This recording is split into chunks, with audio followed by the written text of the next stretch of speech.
buenos días, amada iglesia y amigos que en esta oportunidad nos ven. Los invito, me acompañen a la carta del apóstol Pablo a los Romanos. Romanos capítulo 5, versos 1 al 11. Dice así la palabra de nuestro Señor. Verso 1. Justificados pues por la fe, tenemos paz para con Dios por medio de nuestro Señor Jesucristo, por quien también tenemos entrada por la fe a esta gracia en la cual estamos firmes, y nos gloriamos en la esperanza de la gloria de Dios. Y no solo esto, sino que también nos gloriamos en las tribulaciones, sabiendo que la tribulación produce paciencia, y la paciencia prueba, y la prueba esperanza. Y la esperanza no avergüenza, porque el amor de Dios ha sido derramado en nuestros corazones por el Espíritu Santo que nos fue dado. Porque Cristo, cuando aún éramos débiles, a su tiempo murió por los impíos. Ciertamente, apenas morirá alguno por un justo, con todo, pudiera ser que alguno osara morir por el bueno. Mas Dios muestra su amor para con nosotros, en que siendo aún pecadores, Cristo murió por nosotros. Pues mucho más, estando ya justificados en su sangre, por él seremos salvos de la ira. Porque si siendo enemigos, fuimos reconciliados con Dios por la muerte de su Hijo, mucho más, estando reconciliados, seremos salvos por su vida. Y no solo esto, sino que también nos gloriamos en Dios por el Señor nuestro Jesucristo, por quien hemos recibido ahora la reconciliación. Oremos. Padre Santo, en esta mañana nuevamente nos acercamos al trono de tu gracia, confiados en que nos oyes, confiados en que eres nuestro único soberano, eterno, verdadero Dios, santo, justo y celoso de tu pueblo. A ti nos acercamos en esta mañana, rogándote misericordia y gracia para estudiar, meditar, guardar tu palabra en nuestro corazón. Bendice tu palabra en esta mañana, Señor, y te rogamos que dé fruto en nuestra alma, en nuestro corazón, para glorificar tu santo nombre, exaltar tu bendito nombre. Gracias te damos por este espacio, por este tiempo. Guarda a mis hermanos, a todos aquellos que nos ven en esta mañana y nos escuchan. Ayúdalos a concentrarse, a poner atención a tus palabras, ya que están en sus casas y muchas veces somos distraídos. Concédenos el estar atentos a la exposición de tu palabra. En Cristo Jesús oramos en esta mañana. Amén. Hasta la predicación del domingo pasado, nosotros estamos estudiando en la carta del apóstol Pablo a los romanos y vimos que en los capítulos anteriores que la predicación estaba centrada en el poder del evangelio para poner al hombre en una correcta relación, puesto que el hombre está muerto en sus pecados, está bajo condena, no hay esperanza alguna, está bajo la ira de Dios. Que por medio de la predicación del evangelio, es decir, por medio de manifestarles las evidencias de su pecado, de su culpabilidad, que es inexcusable, y luego presentar de la gracia salvífica por medio de la fe, Dios invita a todos los hombres, así sean judíos o gentiles en todas las naciones, Dios los invita a creer en Jesucristo como su única justicia, delante de Dios. Así que desde el capítulo 1, verso 18 en adelante, Explicamos como parte del Evangelio el gran problema, la gran tragedia de toda la humanidad a causa de su pecado, que el hombre es culpable de su pecado, de su condena, de la ira de Dios. Y si hay alguno en esta mañana que nos escucha y aún piensa que no tiene ninguna deuda para con Dios porque no comete muchos pecados o porque es una buena persona, un buen ciudadano y que no le tiene que rendir cuentas a Dios, déjenme decirles que están completamente equivocados, que a lo mejor no han entendido verdaderamente qué es lo que Dios demanda en su ley para agradarlo a Él. Aún no has entendido, pero Dios, en su misericordia, en su bondad, al ver la incapacidad de los hombres para agradar, Dios, por iniciativa propia, concede la fe para que sean justificados de sus pecados delante de Dios, de manera que el hombre no tenga razón alguna para jactarse en sus obras, sino que aquella fe con el cual fueron justificados pueda descansar en aquella promesa que Dios hizo a Abraham y a su descendencia espiritual. Y de esta manera el cristiano pueda vivir como viendo al futuro, pensando en la eternidad y no pensando en su temporalidad. De esta manera el Señor se lleva toda la gloria. Así el hombre puede vivir, el cristiano puede vivir bajo esta promesa, disfrutando de las bendiciones que recibió en Cristo, disfrutando de la justificación, de la expiación, de la reconciliación, de la redención en Cristo Jesús, capítulos 3, 21 al capítulo 4. Pero ahora, en los capítulos 5 al 8, que corresponde a una nueva división, una nueva unidad, Pablo continúa hablando acerca de la justificación, pero también explica los gloriosos resultados, la certeza y los fundamentos de la justificación por la sola fe. Capítulo 5. Y también explica de que las amenazas están presentes contra aquella certeza que nos fue concedida acerca de la justificación. Aquellas amenazas como el pecado, como la ley, que asedian a tal certeza, pero también nos enseña de la obra del Espíritu Santo, dándonos las fuerzas para vencer, para mortificar, para tener victoria sobre estas amenazas. Capítulos 6 al 8. Habiendo en breve explicado esta sección, hoy nos corresponde meditar entonces en el capítulo 5, versos 1 al 11, que tratan acerca de los gloriosos resultados de la justificación. Los gloriosos resultados de la justificación. El tema que domina nuestro pasaje a estudiar es los gloriosos resultados de la justificación para la nueva humanidad, esperanza, seguridad y reconciliación. Los gloriosos resultados de la justificación por la sola fe para la nueva humanidad, esperanza, seguridad y reconciliación. De allí el título también para nuestro sermón en esta mañana: la justificación por la sola fe y los gloriosos resultados. La justificación por la sola fe y sus gloriosos resultados. La pregunta es, ¿cuáles son los resultados de la justificación? ¿Cuáles son estos gloriosos resultados de la justificación? En el pasaje vemos varios resultados, frutos, bendiciones que emanan de la justificación por la sola fe.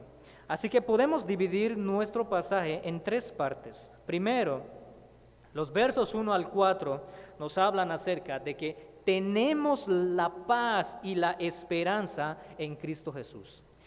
Ese es uno de los resultados de la justificación. Tenemos la paz y la esperanza en Cristo Jesús, versos 1 al 4. En los versos 5 al 8 tenemos el amor y la seguridad en Cristo. Tenemos el amor y la seguridad en Cristo. Y por último, en los versos 9 al 11, tenemos la expiación y la reconciliación en Cristo. Veamos entonces primero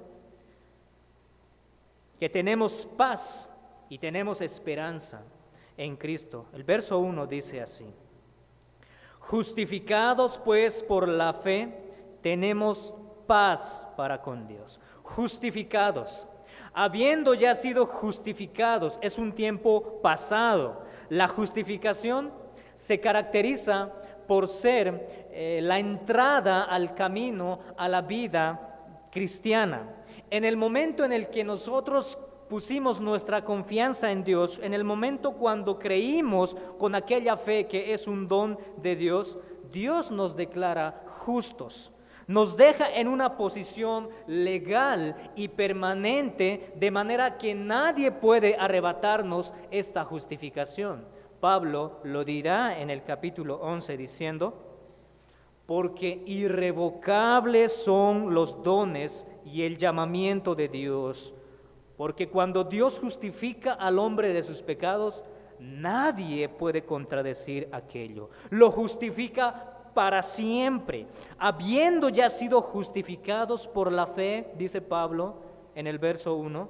Estos son los gloriosos resultados de la justificación por la fe. Dice, tenemos paz para con Dios. Tenemos paz para con Dios, verso 1. El significado de esta palabra paz es reconciliar, reconciliación. El Señor nos reconcilió. Tenemos la reconciliación en el Señor Jesucristo por su muerte, por su resurrección. Y la pregunta es, ¿por qué era necesario que nosotros tengamos paz para con Dios? ¿Por qué era necesario? Ya vimos en los capítulos anteriores, porque la ira de Dios se reveló sobre nosotros. La ira de Dios estaba en nosotros porque estuvimos enemistados con Él. La palabra paz aquí también puede ser una alusión a una guerra.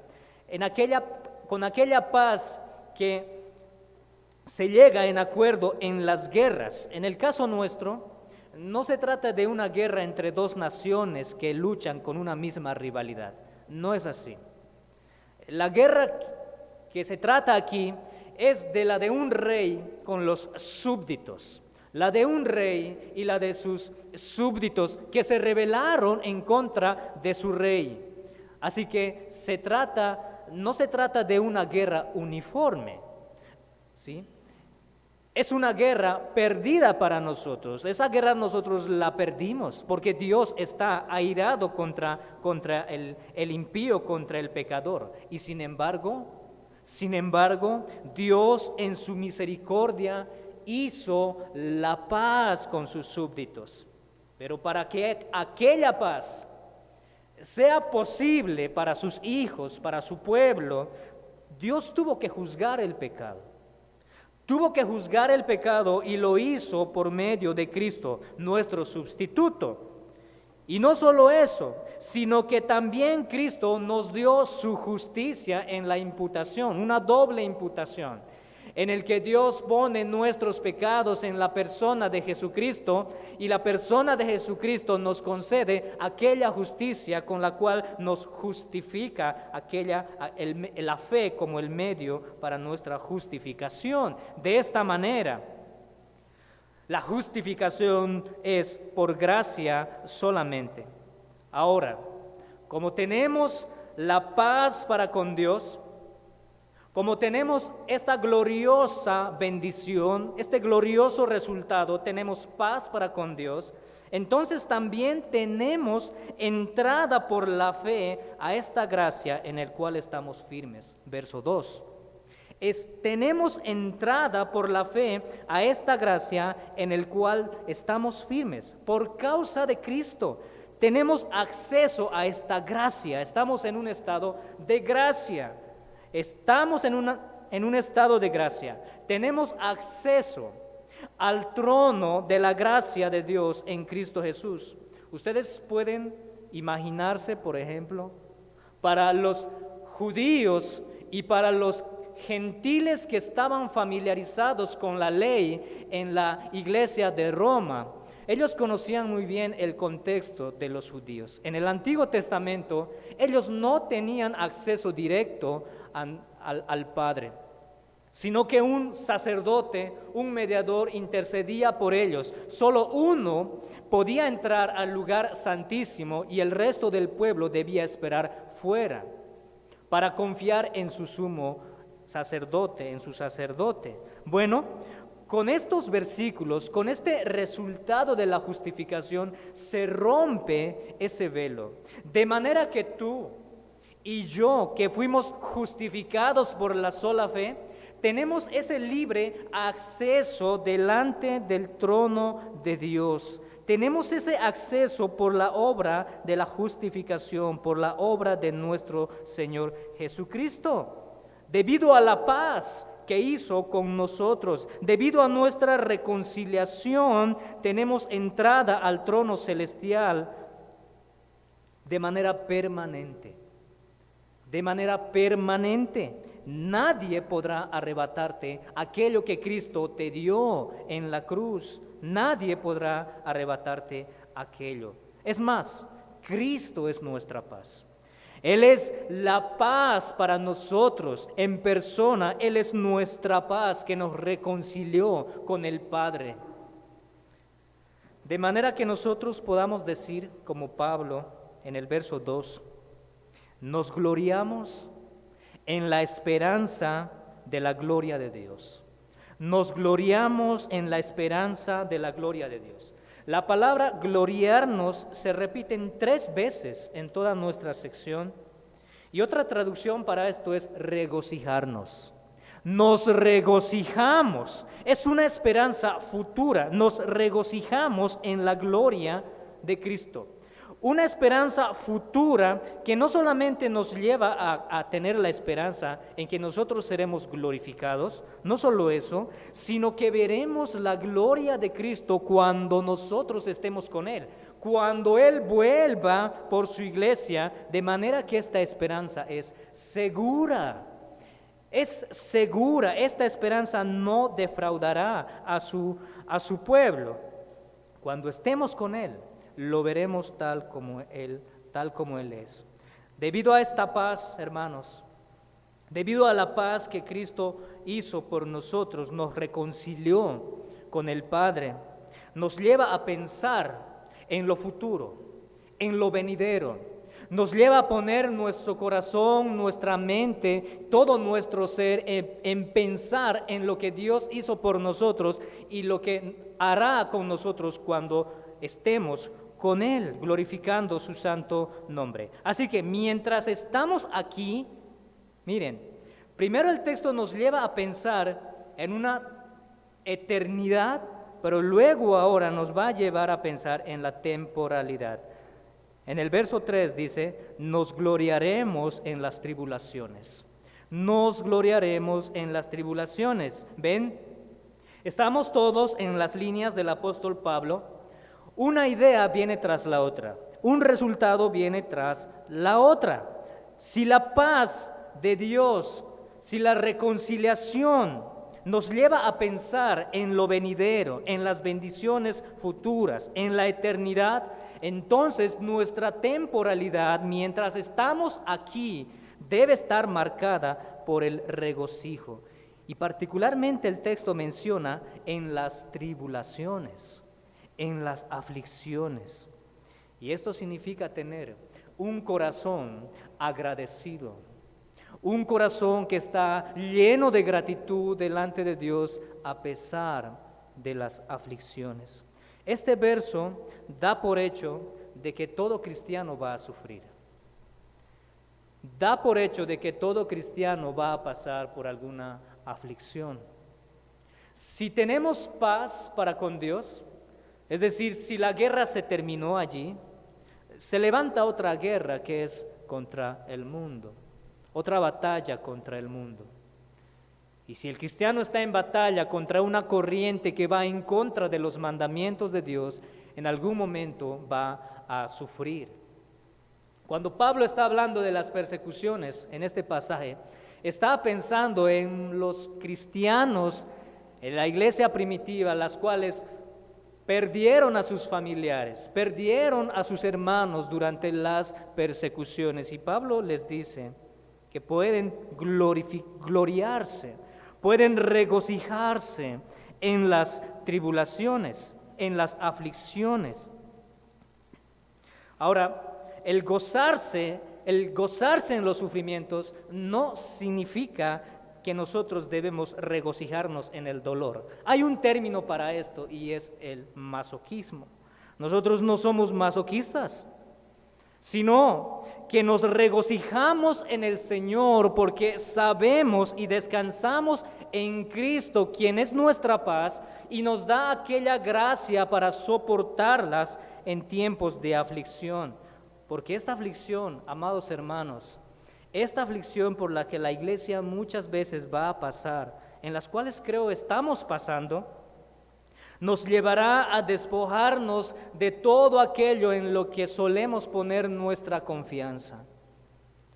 Nos ayudará a mortificar, a destruir aquello con el cual más hemos confiado. Si alguna persona disfrutó de los bienes materiales, del dinero, por ejemplo, y en una época como esta entra en una crisis, entonces sus sufrimientos, sus tribulaciones podrían enseñarle a no depender del dinero y de los bienes materiales. Es una forma como Dios ha diseñado para moldear el carácter de los creyentes. Dios permite las aflicciones para producir en el corazón del cristiano paciencia, carácter y esperanza. En el verso 4 eso es lo que dice. Porque la tribulación produce paciencia, produce resistencia. La iglesia primitiva estaba marcado por esta bendición. Desarrollaron paciencia, desarrollaron esperanza en la paciencia. La tribulación produce paciencia y la paciencia prueba. Otra traducción para prueba es carácter. Carácter. La tribulación produce paciencia, produce carácter en el cristiano y produce esperanza. Produce esperanza. Miren, nosotros estamos viviendo en un contexto en el que una pandemia está afligiendo a miles de personas en el mundo. Vivimos en un contexto en el que muchos cristianos han sido afectados por esta pandemia, el cual aflige sus cuerpos y sus corazones. Están siendo formados para ser pacientes. Que el Señor, que la gracia de nuestro Señor nos ayude a todos en estos tiempos tan difíciles. Que Dios está formando la paciencia, el carácter y la esperanza de todos aquellos amados hermanos que están pasando por una aflicción en esta pandemia. Entonces, hasta aquí estamos viendo dos gloriosos resultados de la justificación. Tenemos paz para con Dios, pero también tenemos la esperanza en Cristo nuestro Señor. Pero no solo eso, no solo los gloriosos resultados de la justificación, no solo es la paz y la esperanza, sino que también es el amor y la seguridad que tenemos en Cristo Jesús. Verso 5. Y la esperanza no avergüenza, porque el amor de Dios ha sido derramado en nuestros corazones por el Espíritu Santo. Es decir, la esperanza no avergüenza, la esperanza no fallará, la esperanza no decepcionará a ninguno que ha sido justificado. Es una esperanza segura. ¿Por qué? Porque el amor de Dios ha sido derramado en nuestros corazones.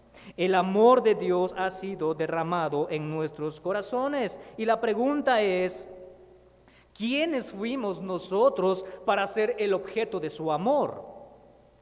¿Quiénes fuimos nosotros para ser el objeto de su amor? En el pasaje encontramos 4 aspectos de cuál realmente era nuestra condición. En el verso 6 nos dice que fuimos débiles e impíos. Débiles e impíos. En el verso 8 nos dice que fuimos pecadores. Débiles, impíos, pecadores, y en el verso 10 nos dice que fuimos enemigos de Dios. Fuimos enemigos de Dios, débiles, impíos, pecadores y enemigos de Dios. Miren,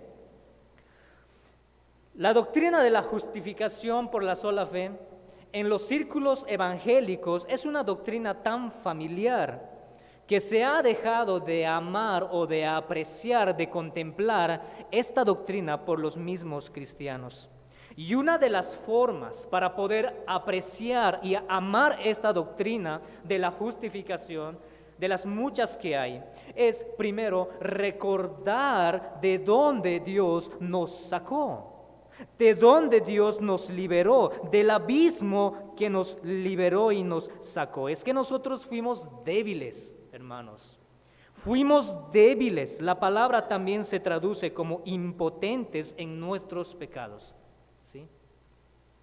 Que no fuimos capaces para agradar a Dios en obedecer y guardar sus mandamientos. Fuimos débiles e incapaces para buscar a Dios y sin embargo, Cristo murió por hombres débiles e impíos como nosotros. Y no solo eso, verso 7, ciertamente apenas morirá alguno por un justo. Miren, aunque entre los hombres nadie moriría por otro hombre, nadie moriría por un noble, por un hombre justo. Quizás en la antigüedad los soldados entregaban sus vidas por su nación y aún más por su rey, porque era su deber. Pero ¿quién podría dar su vida por un impío? ¿Quién podría dar su vida por hombres pecadores, por hombres impíos, débiles y enemigos? ¿Habrá alguien que pueda dar su vida por hombres y mujeres que tienen estas cualidades? ¿Son débiles, son impíos, son pecadores, son enemigos? ¿Habrá alguien que pueda dar su vida por esta clase de personas? Ninguno. Pero lo que dice el pasaje es, en el verso 8, mas Dios muestra su amor para con nosotros, en que siendo aún pecadores, Cristo murió por nosotros, la segunda persona de la Trinidad, el Hijo de Dios, el Rey eterno, el Mesías prometido, vino a morir por hombres pecadores como tú y como yo. El amor del Padre entonces se manifestó cuando su único Hijo murió por hombres débiles, impíos, pecadores y enemigos como tú y como yo, para que seamos en Él fuertes, para que seamos santos, para que seamos sus amigos en Él y con Él, que tiene que ver con nuestra unión con Cristo, nuestra identidad. Pero también debemos notar también que el amor con el que Dios nos amó a hombres débiles como nosotros, es el amor la de un esposo que tiene para con su esposa. Es el amor que tiene un esposo para con su esposa. Y la pregunta es, ¿qué es lo que Cristo vio en su novia, la iglesia, para que fuese objeto de su amor? ¿Qué es lo que Cristo vio en su novia, la iglesia, para ser el objeto de su amor? ¿Había algo en nosotros? ¿Algo que pueda llamar la atención de Dios? ¿Algo de admirar, de contemplar? ¿Hubo belleza en nosotros? ¿Fuimos mejores que el resto, que los demás, el resto de las naciones y pueblos? De ninguna manera. De hecho, en el libro del profeta Oseas, el pueblo de Dios es ejemplificada en una ramera esclava que fue comprada para ser la esposa del profeta Oseas. Esa era nuestra condición. Esa fue nuestra condición. No hubo algo en la novia, algo digno de admirar, algo digno de apreciar, de amar. Y la pregunta es entonces, ¿cuál fue el fundamento de su amor? ¿Cuál fue el fundamento del amor del Padre? En el texto quizás no nos muestra, sin embargo lo podemos encontrar en el capítulo 9, si me acompañan. Verso 11 y 13. Verso 11 dice: pues no habían aún nacido, ni habían hecho aún bien ni mal, hablando de Jacob y Esaú, para que el propósito de Dios conforme a la elección permaneciese no por las obras, sino por el que llama. Se le dijo: el mayor servirá al menor. Verso 13: como está escrito, a Jacob amé y a Esaú aborrecí. A Jacob amé y a Esaú aborrecí. El fundamento del amor de Dios tiene como base la doctrina de la elección. Él nos eligió, nos escogió y nos amó, no porque nosotros fuimos mejores que los demás. Ya lo dijo Moisés en Deuteronomio, fuimos los más insignificantes de todos los pueblos. Realmente en nosotros no había algo digno de admirar para que Cristo nos amara. Así que una de las formas para apreciar este glorioso resultado de la justificación, que el Padre nos amó, es recordando de dónde el Señor nos sacó, de dónde el Señor nos libertó. Y si el amor de Dios es verdad, entonces nadie nos separará de este amor. Nada nos separará de este amor. Pablo lo dirá en los versos, en el capítulo 8, verso 35. ¿Quién nos separará del amor de Cristo? ¿Tribulación o angustia o persecución o hambre o desnudez o peligro o espada? ¿Habrá algo? Las angustias, los sufrimientos por las que estamos atravesando, la angustia, persecución, hambre que estamos pasando en tiempos de crisis, desnudez o peligros o de espada, ¿habrá algo que nos pueda separar del amor de Cristo? Pablo dice, la palabra de nuestro Señor nos dice, no habrá nada. Aquello que recibimos en Cristo Jesús es permanente en nosotros, que no habrá nada que nos pueda arrebatar aquello en Cristo nuestro Señor. Es decir, confirma nuestra seguridad, confirma la seguridad de salvación que tiene el cristiano en Jesucristo, en su paz, en aquel que le reconcilió cuando fuimos enemigos de Dios. Por tanto, hermanos, los gloriosos resultados de la justificación hasta el momento es que tenemos paz y tenemos esperanza para con Cristo, ¿sí? Tenemos paz y por aquella paz tenemos acceso al Padre, por aquella paz tenemos una mirada pensando en el futuro, regocijándonos en las angustias y también tenemos esperanza en lo venidero, en las bendiciones celestiales, pero también tenemos el amor de Cristo, tenemos la seguridad, la certeza en Jesucristo que Él nos salvará. Veamos entonces que también tenemos la expiación y la reconciliación en Cristo. Los versos 9 al verso 11. Tenemos la expiación y la reconciliación en Cristo. Verso 9. Pues mucho más estando ya justificados en su sangre, por él seremos salvos de la ira. En este pasaje encontramos otro glorioso resultado de la justificación. Tenemos expiación y tenemos propiciación. La expiación, su sangre es la expiación. Es la muerte sustitutiva de Cristo que cancela nuestra deuda penal que teníamos para con la justicia de Dios. Su sangre, su muerte eficaz por sus hijos. Fuimos salvos de la ira, de una ira pasada, de la ira presente, de la ira futura, de la ira venidera, es la propiciación. La ira de Dios fue aplacada en favor de la iglesia. Miren, si leemos este pasaje, el verso 9, con la idea que viene hablando del verso 5, dice así: Y la esperanza no avergüenza, es decir, la esperanza no decepcionará, la esperanza no fallará, verso 9, pues mucho más, estando justificados en su sangre, por él seremos salvos de su ira. Verso 10, pues mucho más, estando reconciliados, seremos salvos por su vida. Nuestra seguridad, hermanos, descansa en la obra de lo que Cristo hizo, de manera que cuando Él pida cuentas a toda la humanidad, nosotros estaremos exentos, porque Cristo llevó nuestros pecados, Él llevó nuestras culpas, nuestra condena, nuestra maldición, Él la llevó en la cruz, de manera que Él es nuestra paz, nuestro reconciliador, Él es nuestro amor, nuestra seguridad, Él es nuestra expiación, nuestra reconciliación. Miren algo interesante de nuestro pasaje, y es que el texto empieza con reconciliación. Empieza diciendo que tenemos paz para con Dios, reconciliación, y termina con reconciliación.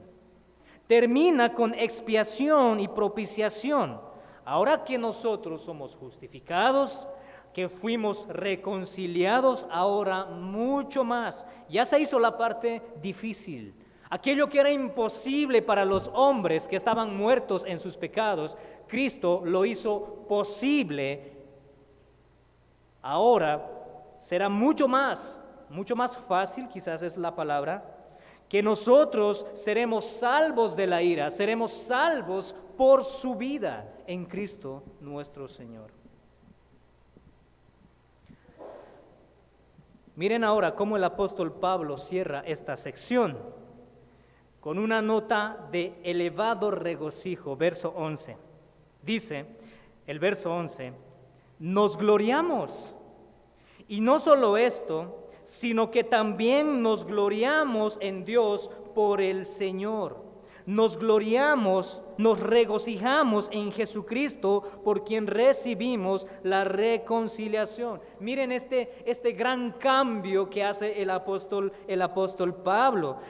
Miren, 3 capítulos anteriores, el apóstol Pablo se esmeraba tanto, ponía tanto el empeño de poner a todos los hombres bajo la condenación, bajo la culpa. Y aquellos que nos han estado siguiendo en la serie de esta carta, en la escuela dominical y en los sermones, ustedes pudieron darse cuenta que domingo tras domingo, la mayor parte de los domingos que pasamos estudiando esta carta, domingo tras domingo, una y otra vez, llevamos al hombre a su verdadera condición, llevamos al hombre a que realmente él es culpable, lo llevamos a tomar asiento para que esté en el tribunal del juez divino, de manera que él es culpable, dijimos que él es inexcusable, que la ira de Dios está sobre él, que se entregó a la idolatría, a sus pasiones vergonzosas, se entregó a una mente reprobada, se entregó a la moralidad. Es acusado de sus pecados verbales, acusado de sus pecados de conducta.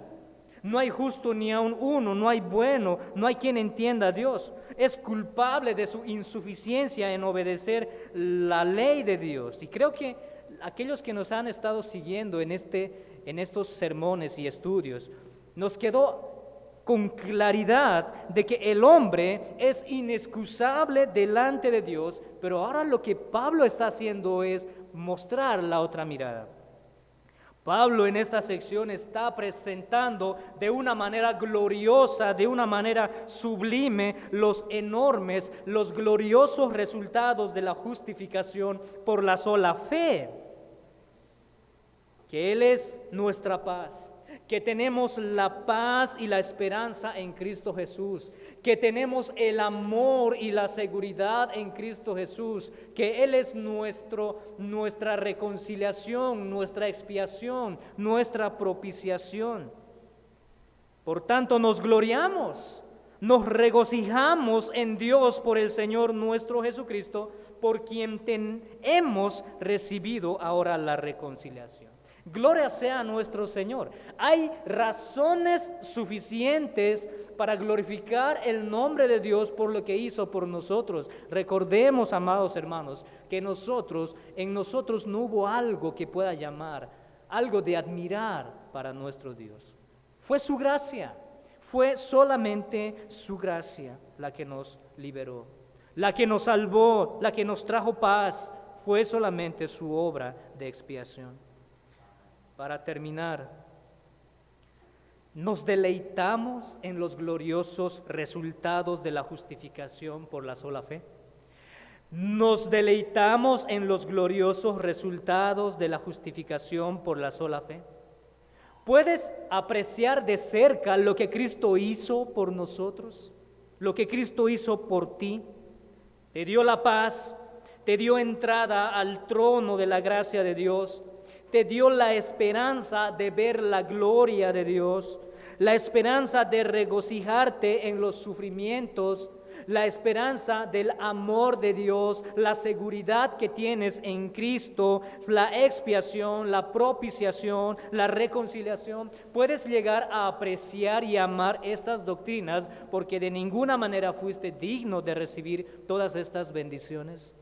Claro que hay razones suficientes para glorificar, admirar el nombre de nuestro glorioso Señor.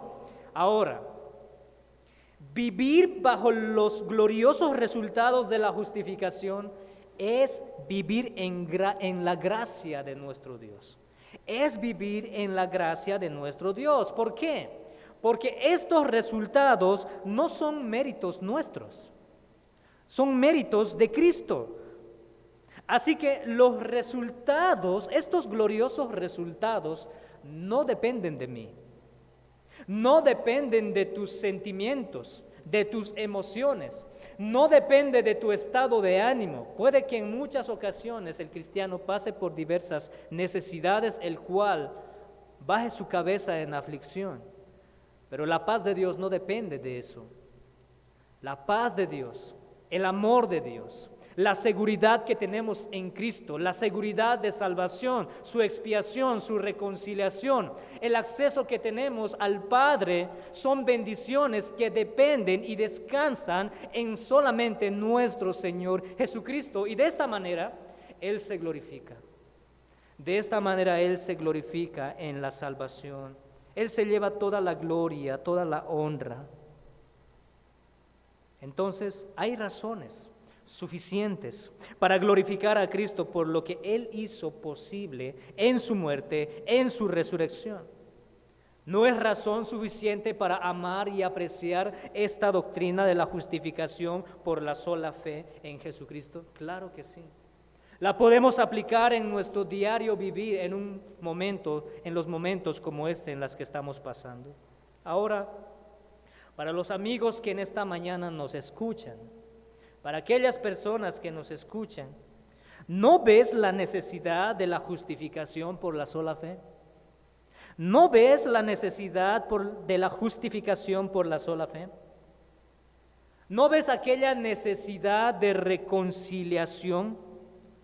¿Fuiste ya justificado por la sola fe? Te preguntarás quizás, ¿por qué necesito reconciliarme con Dios? ¿Acaso estoy enojado, estoy enemistado con Él?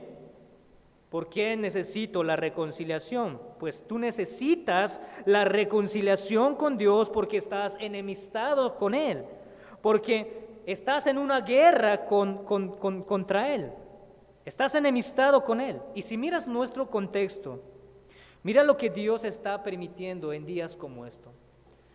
Mira cómo Dios permite esta aflicción tan grande como juicio, una gran pandemia que asola, que aflige a todas las naciones en el mundo entero.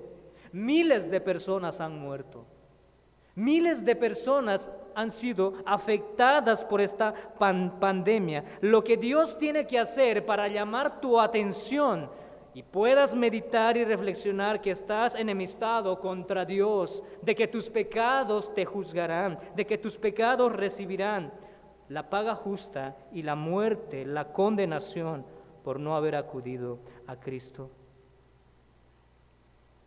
¿Estás escondido en la casa? ¿Estás escondido de la muerte sin saber en qué momento vas a morir? Y necesitas, en medio de todo esto, la reconciliación. No tendrás paz con Dios, no tendrás esperanza en Cristo, no tendrás el amor y la seguridad en Cristo, la expiación, su reconciliación, a menos que tú acudas a Él en verdadero arrepentimiento, en una verdadera fe, buscando la reconciliación en Cristo, a menos que acudas a Él, para que tus pecados sean perdonados. Solo así disfrutarás de aquellos gloriosos resultados de la justificación por la sola fe.